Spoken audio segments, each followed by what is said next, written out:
Corona काल ने न केवल भारत बल्कि पूरे विश्व में परेशानियां पैदा कर दी। सबसे बड़ी समस्या अर्थव्यवस्था को लेकर रही। प्रधानमंत्री नरेंद्र मोदी ने भी आपदा में अवसर की बात कही है। जनता से किए गए वादे को सरकारों ने कितना पूरा किया है, इस पर बातचीत करने के लिए आज हमारे साथ मौजूद हैं बिहार के उद्योग मंत्री और भारतीय जनता पार्टी के राष्ट्रीय प्रवक्ता शहनवाज हुसैन जी। जनतंत्र टीवी में आपका स्वागत है। सबसे पहले आपसे मेरा सवाल यही होगा, प्रधानमंत्री नरेंद्र मोदी केदार धाम गए, वहां पर उन्होंने करोड़ों की योजनाओं का उद्घाटन किया। पीएम के इस यात्रा को आप कैसे देखते हैं? देखिए, बड़ा दिन है जब देश के प्रधानमंत्री नरेंद्र मोदी जी केदार घाटी पहुंचे। पूरे देश की निगाहें उन पे थी। पूरे देश को लग रहा था कि नरेंद्र मोदी जी जो मुख्यमंत्री के तौर पे जब वो केदार घाटी की घटना हुई थी, वो इतना बड़ी आपदा आई थी, तब वो गए थे। तब जो उन्होंने ख्वाब देखा था वो पूरा हो रहा है, जो आवाम ने ख्वाब देखा था। आदि शंकराचार्य जी की मूर्ति फिर से स्थापना हुई, उसको एयरफोर्स के हेलीकॉप्टर से ले जाया गया और इतना बड़ा भव्य वो इलाका बन गया। उसमें डेवलपमेंट के बहुत से काम हुए और केदार घाटी जाकर प्रधानमंत्री जी मंत्रमुग्ध हो जाते हैं, वो खो जाते हैं। वहाँ उन पर बहुत कृपा बरसती है वहाँ पर बाबा केदारनाथ की, और वो दिखता भी है। तो इसमें खुश होना चाहिए। इस देश के 100 करोड़ हिंदू समाज के लोग और पूरी दुनिया में जो लोग केदारनाथ में आस्था रखते हैं, उनके लिए आज कितना बड़ा खुशी का दिन है कि आदि शंकराचार्य की मूर्ति का स्थापना हुआ, वो रिनोवेशन का पुनर्निर्माण का कार्यक्रम हो रहा है। लेकिन इस पर भी लोग सियासत कर रहे हैं। इस पर भी जिस तरह की बयानबाजी हो रही है, कांग्रेस के नेता हरीश रावत ने या केटीएस तुलसी जी ने जो बात कही, ये बहुत दुर्भाग्यपूर्ण है। क्या इस देश में जो हिंदू समाज है, अगर उसके आस्था का कोई केंद्र है, उसके लिए सरकार कोई काम करे, तो इसको सांप्रदायिक चश्मे से क्यों देख रहे हैं कांग्रेस के नेता? कांग्रेस को क्या दर्द हो रहा है? बीजेपी का विरोध करते करते, मोदी जी का विरोध करते करते बाबा केदारनाथ का और आदि शंकराचार्य का विरोध करने लगे। ये किस तरह की भाषा है? कांग्रेस पार्टी यही कह रही है कि क्योंकि आने वाले समय में उत्तराखंड में भी चुनाव होना है, यूपी में भी चुनाव होना है, इसीलिए पीएम पार्टी की मार्केटिंग करने गए। हरीश रावत ने तंज कसते हुए कहा, ये बहुत दुर्भाग्यपूर्ण बात है। कांग्रेस पार्टी के नेता जाकर इफ्तार पार्टी में शामिल हों, जलेबी पहन लें, खजूर खा लें, ईद पे गले मिल लें, तो उनका मार्केटिंग नहीं होती है। और अगर कोई हिंदू समाज के लिए कुछ भी हो गया तो कांग्रेस को बड़ा दर्द होता है। ये बड़ा इस देश में सबका साथ, सबका विकास, सबका विश्वास है। तो जो 100 करोड़ हिंदू का विश्वास जिस पे है, अगर उस पर कुछ काम होता है तो क्यों इतराज़ है? इस देश को और मजबूत करता है। और हम लोगों का तो नारा ही है सबका साथ, सबका विकास, सबका विश्वास। तो जो केदार घाटी पर जो लोग विश्वास करते हैं, वो कांग्रेस पे विश्वास तो तोड़ा। ये कांग्रेस हुकूमत में थी, कुछ नहीं किया। तो अगर नरेंद्र मोदी जी कुछ अच्छा कर रहे हैं तो आप आलोचना नहीं कर सकते, तो कम से कम निंदा तो मत कीजिए।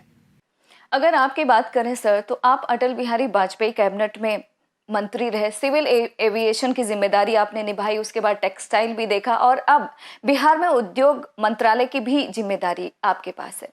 कितनी बड़ी चुनौती मानते हैं आप? नहीं, देखिए, मेरी पार्टी ने मुझे जब भी जो हुक्म दिया है, मैंने उस पर अमल किया है। मेरी पार्टी ने कहा है, अमित शाह जी ने, नड्डा जी ने हुक्म दिया कि जाओ बिहार उद्योग लगा के दिखाओ। तो मुझे तो मालूम ही नहीं था। हमारे यहाँ तो अपने बारे में हम नहीं तय कर सकते, हमारे में पार्टी तय करती है। और मैं तो यहाँ राष्ट्रीय प्रवक्ता की भी जिम्मेदारी निभा रहा हूँ। साथ में उन्होंने उद्योग मंत्री भी वहाँ बनाया, एमएलसी बनाया, बिहार में काम करने को दिया। और बिहार में नीतीश कुमार जी के नेतृत्व में एनडीए की सरकार है। मैं नीतीश जी के साथ 5 साल केंद्र में भी काम कर चुका हूँ। तो एक अच्छे एक्सपीरियंस मुख्यमंत्री के साथ काम करने का मौका मिला है।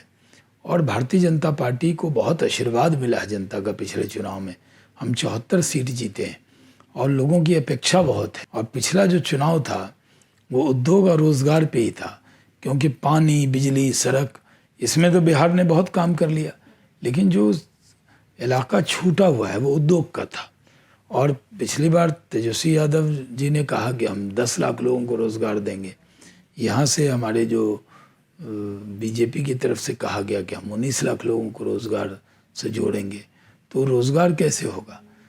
ऐसे तो हर विभाग से जो डिपार्टमेंट है, मिनिस्ट्री, उससे रोज़गार के काम हो रहे हैं, लेकिन जब उद्योग नहीं लगेंगे, प्राइवेट सेक्टर में ही रोज़गार है, गवर्नमेंट में जो रोज़गार है वो हमारी सरकार दे रही है।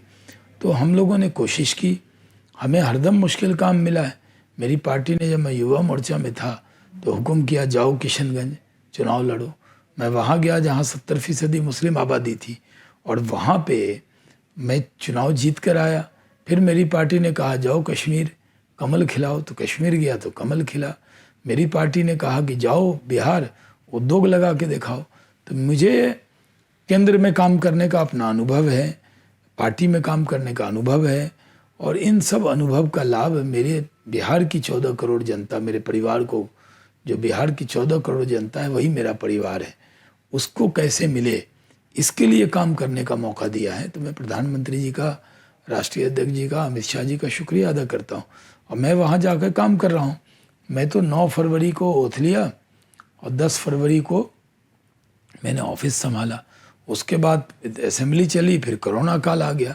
तो काम तो 25 अगस्त से ही शुरू हुआ है, लेकिन प्रपोज़ल बहुत है।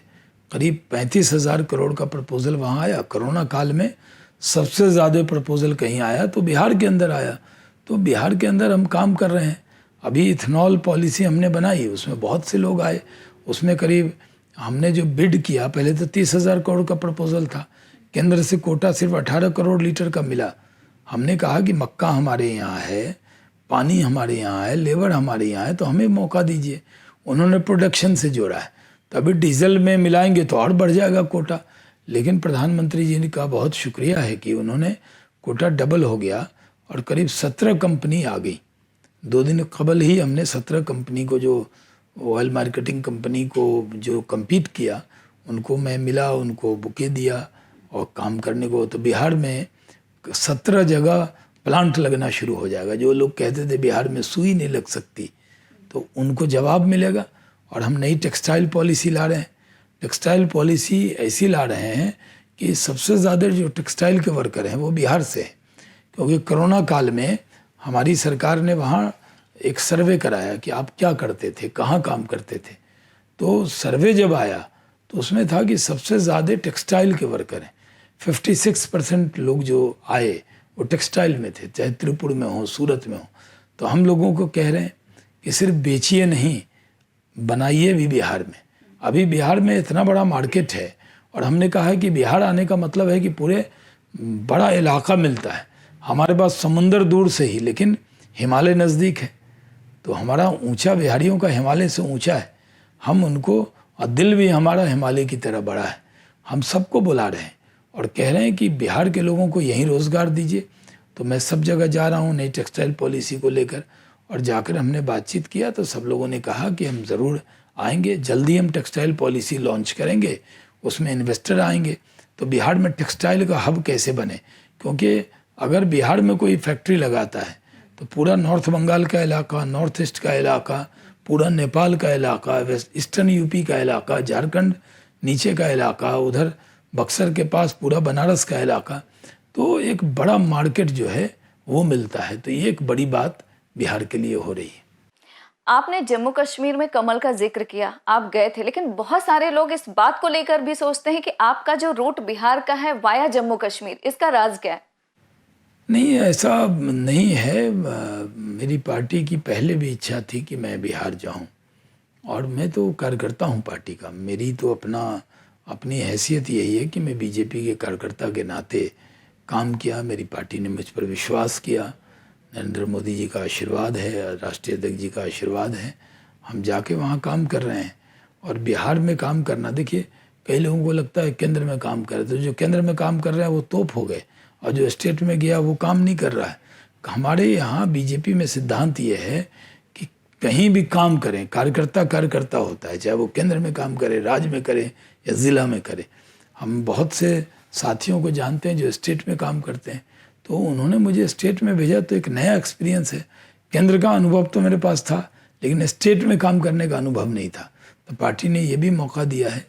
बिहार में अगर इन्वेस्टमेंट की बात करें, क्या आपको लगता है कि इन्वेस्टर बिहार का रुख करेंगे? क्योंकि देखा जाए तो लगातार विपक्षी दल ये आरोप लगाते हैं कि इन्वेस्ट बिहार में कागजों पर है। नहीं, हमने कोई इन्वेस्ट बिहार तो किया नहीं है जब से हम आए हैं, और पहले इन्वेस्टमेंट नहीं आया है, ये बात सच है। लेकिन आइंदा इन्वेस्टमेंट आएगा, ये भी सच है। और 17 फैक्ट्री का तो मैंने बताया, परसों ही मैंने पटना में अनाउंस किया, और उन सब कंपनियां लग रही हैं इथेनॉल की। तो उनको जिन्होंने बिड किया, जिनको टेंडर में जिनको मिला है, तो 17 जगह तो उद्योग लग जाएगा। तो जहाँ जहाँ उद्योग लगेगा लोग आएंगे, दिखाऊंगा कैसे लगता है। लोग तो मजाक उड़ा रहे थे, कह रहे थे कि बिहार में उद्योग लग ही नहीं सकता, लेकिन पानी, बिजली, सड़क, सब में नीतीश कुमार जी ने बेहतरीन काम किया है। अब उद्योग की बारी है, हमारी पूरी उम्मीद है कि उद्योग वहाँ पे लगेंगे। क्योंकि पिछले दिनों की अगर बात करें तो आपने कोलकाता में मीटिंग की, दिल्ली में भी आपने मुलाकात की, तो क्या आपको लगता है कि बिहार की तस्वीर अब बदलेगी? बिहार के बारे में परसेप्शन लोगों ने बहुत ख़राब किया। बिहार के में कोई आना नहीं चाहता था। हम लोगों ने जाके कहा कि डरिए मत। जिस तरह गुजरात में पहले लोग टूरिज़्म के लिए नहीं जाते थे, नरेंद्र मोदी जी मुख्यमंत्री बने तो कैसा सूरत को बदल दिया, सूरत की सूरत बदल दी। पहले वहाँ कितना गंदा शहर कहा जाता था, लेकिन आज सबसे साफ सुथरा शहर है। नया बिहार अलग है। आईएएस का टॉपर इस बार बिहारी है। विक्रमशिला बिहार में है, नालंदा बिहार में है। ये दोनों ओल्डेस्ट यूनिवर्सिटी हैं। गुरु गोविंद सिंह जी की जन्मभूमि है, भगवान महावीर की जन्मभूमि है। गौतम बुद्ध जी को ज्ञान भी वहीं मिला। तो जिनको ज्ञान नहीं है बिहार के बारे में, वो आ जाएं, बिहार में ज्ञान मिलेगा। जब गौतम बुद्ध जी को ज्ञान वहाँ मिल सकता है तो सबको मिलेगा। और हम बिहार की अच्छी मार्केटिंग कर रहे हैं। आप पर आरोप है कि आप उद्योग लगाने के लिए फोकस ज्यादातर भागलपुर और नालंदा कर रहे हैं, इसमें कितनी सच्चाई है? नहीं, ऐसा नहीं। अभी तो सबसे ज़्यादा उद्योग बेगूसराय और मुजफ्फरपुर में आया है। भागलपुर में तो एक उद्योग अभी इथेनॉल का मिला है। और ये सही है कि सिल्क सिटी भागलपुर है, तो हम टेक्सटाइल का हब तो बनाएंगे ही उसको, इसमें तो कोई शक नहीं है। और उसमें काम कर रहे हैं, सिल्क में बहुत काम कर रहे हैं। आप देखिए, कई आपके पत्रकार हैं जो भागलपुर की साड़ी पहन के उन्होंने ट्वीट किया है, बहुत से लोगों ने। अभी बिहार एम्पोरियम में यहाँ पटना जो कनॉट पैलेस में लोग जाते हैं, वहाँ बिहार का हैंडलूम खादी बहुत बिक रहा है। जितने बड़े मेले मिल लगते हैं उसमें बिहार के कपड़े बुनकरों के बनाए हुए बहुत बिक रहे हैं। हमने जो खादी मॉल पटना में खोला, उसमें महामहिम राष्ट्रपति जी गए, उन्होंने 2 जोड़ा कुर्ता पैजामा ख़रीदा। उनकी जो फर्स्ट लेडी हैं उन्होंने वहाँ साड़ी भागलपुरी सिल्क ख़रीदा, और उनकी बेटी ने भी 2 सूट ख़रीदा।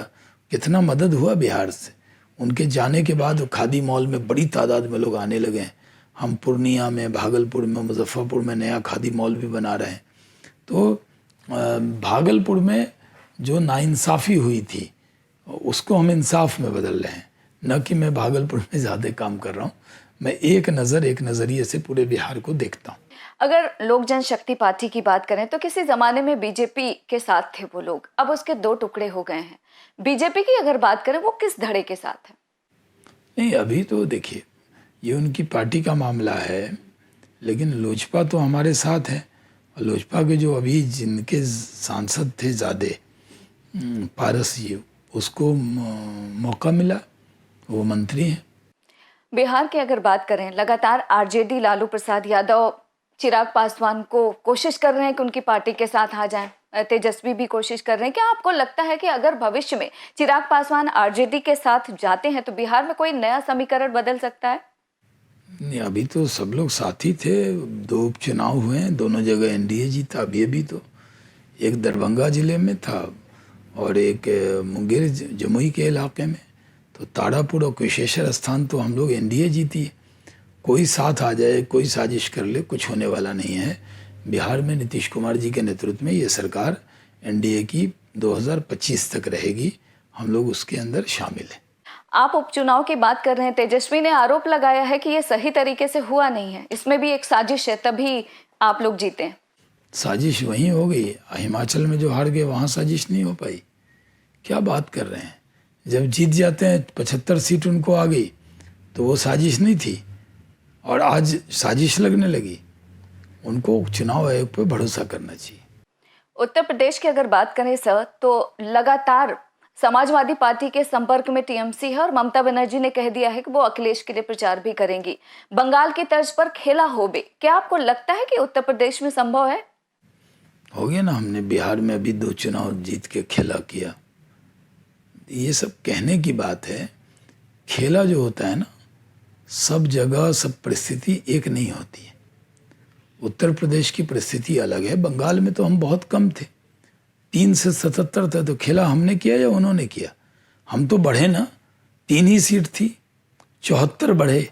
बिहार में 74 जीते और बंगाल के 3 मिला के 77 हो गए। तो खेला हमने किया या उन्होंने किया? खेला तो कांग्रेस के साथ हो गया, 0 पे आउट हो गई, कम्युनिस्ट 0 पे आउट हो गई। हम लोगों ने तो बंगाल में इतनी सीटें जीती हैं। तो दीदी को लग रहा होगा कि वो जहाँ छू देंगी वहीं सोना हो जाएगा, तो गलतफहमी में है।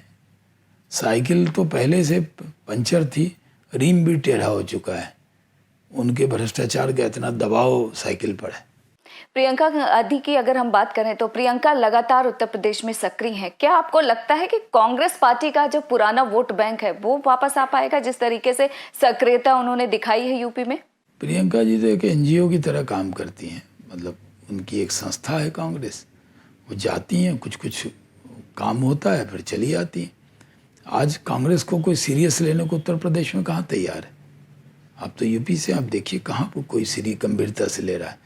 कोई चुनाव है जिसमें उनका कोई रिस्पॉन्स आ रहा है? बिहार में देखिए, दोनों सीट पे जमानत चली गई, 3000-4000 वोट आए, पूरे नेता उनके लगे हुए थे। कांग्रेस पार्टी के बारे में कोई रीजनल ताकत है, उससे ज़रूर हमारा मुकाबला है, लेकिन कांग्रेस पार्टी कहीं सीन में दिखती नहीं।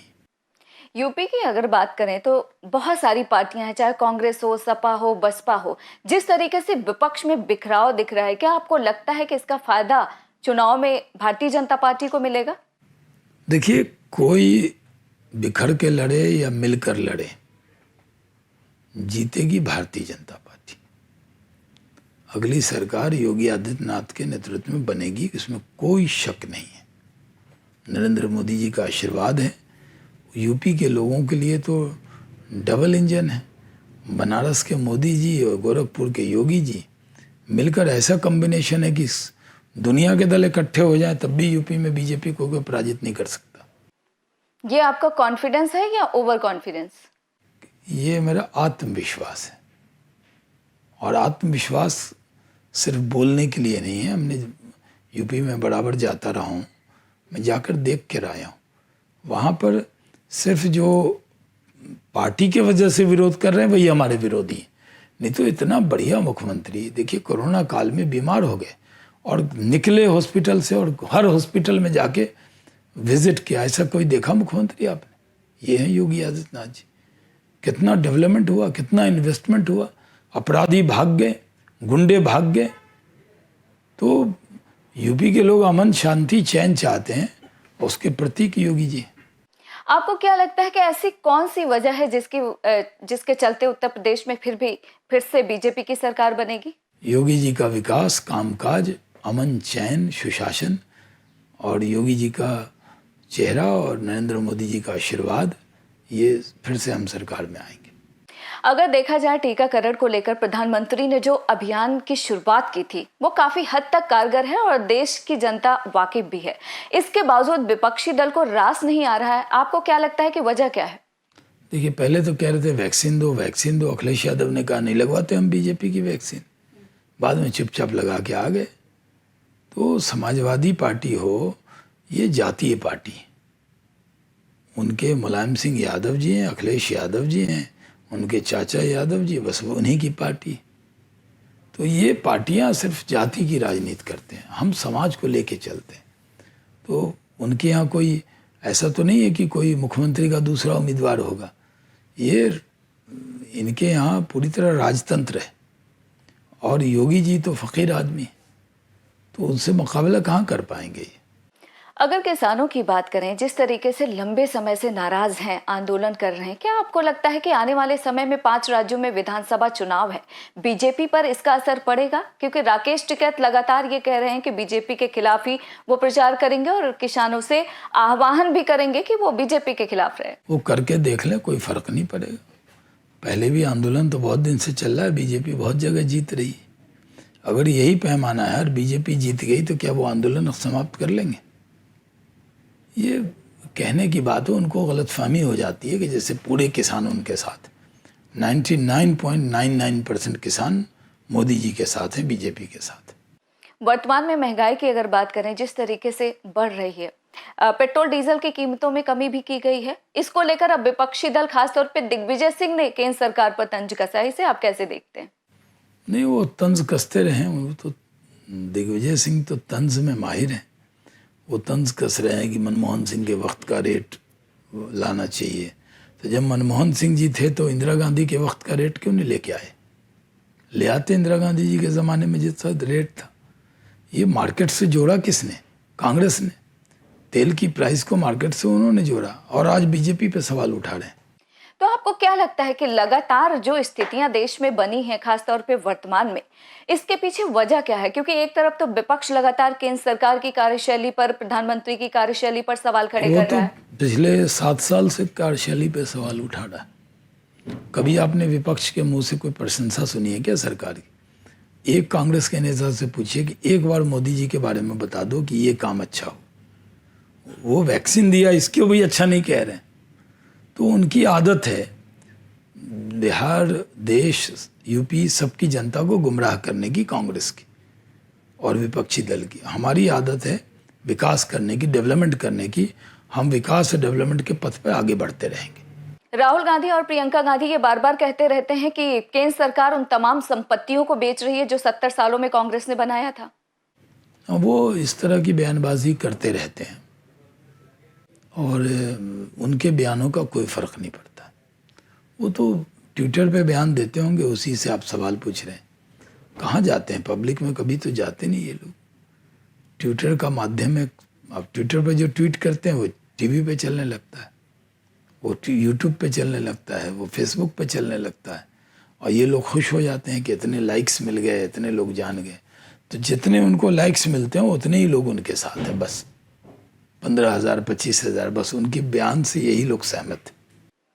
आखिरी सवाल आपसे और आपके मंत्रालय से जुड़ा हुआ है। आप बहुत ज़्यादा मेहनत कर रहे हैं, इन्वेस्टर से मुलाकात कर रहे हैं, उद्योगपतियों से मिल रहे हैं। क्या आपको लगता है कि बिहार का परसेप्शन जो बना हुआ है वो देश दुनिया में अब बदलेगा? बदल गया है, बदल रहा है और बड़ी तादाद में इन्वेस्टर आ रहे हैं। बिहार तरक्की के रास्ते पर आगे बढ़ रहा है, उद्योग में बहुत आगे निकला है और हमें पूरी उम्मीद है कि उद्योग ऐसा नहीं है कि इंस्टेंट कॉफ़ी है कि तुरंत लग जाएगा, लेकिन उसके लिए जितनी मेहनत मैं कर सकता हूँ वो कर रहा हूँ और मुझे पूरी उम्मीद है कि बिहार तरक्की के रास्ते पर आगे बढ़ेगा और नीतीश कुमार जी के नेतृत्व में बिहार उद्योग के क्षेत्र में भी एक ऊंचाई पे पहुंच जाएगा, ऐसा विश्वास। आपने हमें समय दिया, उसके लिए आपका बहुत बहुत शुक्रिया। बहुत बहुत शुक्रिया आपका भी। तो आप सुन रहे थे भारतीय जनता पार्टी के राष्ट्रीय प्रवक्ता और बिहार के उद्योग मंत्री शहनवाज हुसैन जी को, जिन्होंने तमाम सवालों के जवाब बड़े ही बेबाकी के साथ दिए। फिलहाल आप हमें और हमारी टीम को इजाजत दीजिए और देखते रहिए जनतंत्र टीवी।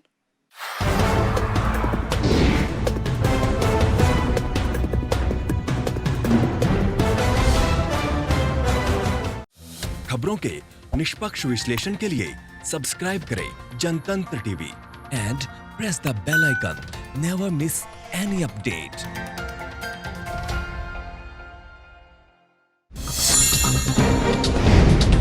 डाउनलोड कीजिए जनतंत्र टीवी ऐप को, जो कि अवेलेबल है गूगल प्ले और ऐप स्टोर पर। अधिक जानकारी के लिए अभी डाउनलोड करें।